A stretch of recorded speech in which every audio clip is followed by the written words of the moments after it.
Hi, and welcome to the video overview of the first chapter of the Immersive Worlds Handbook.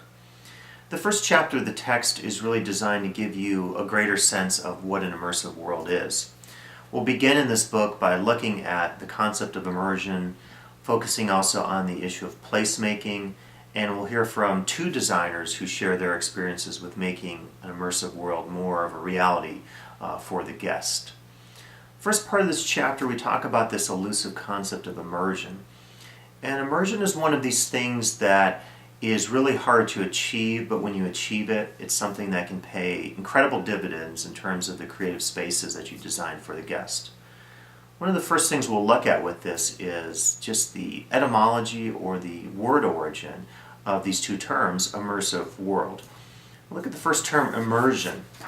Immersion is quite interesting. It comes from the mid-15th century, from Lower Latin and Latin, and it means plunging or dipping into.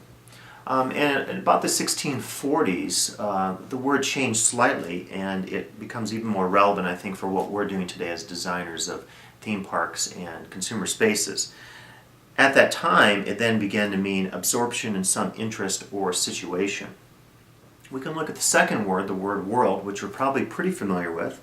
And around 1200 or so, it meant literally the known world and the physical world in the very broadest sense.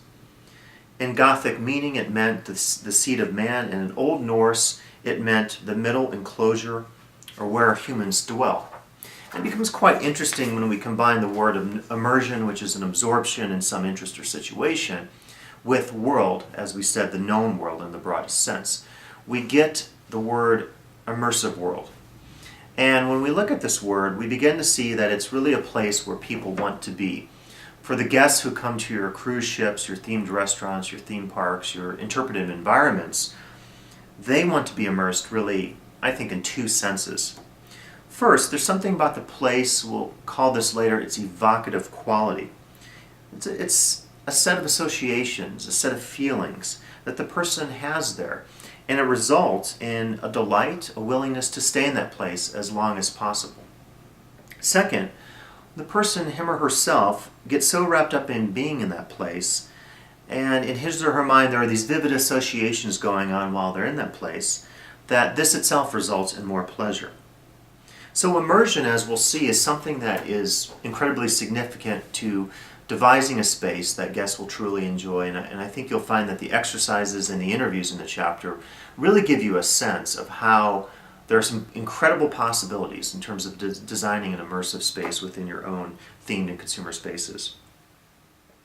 A little bit later, we're going to talk about 4 key principles, and these are key principles that we'll use throughout the text, so I think you'll find these pretty useful in terms of coming back to these again and again and really having a better sense of how you can create these exciting, what I call design spaces.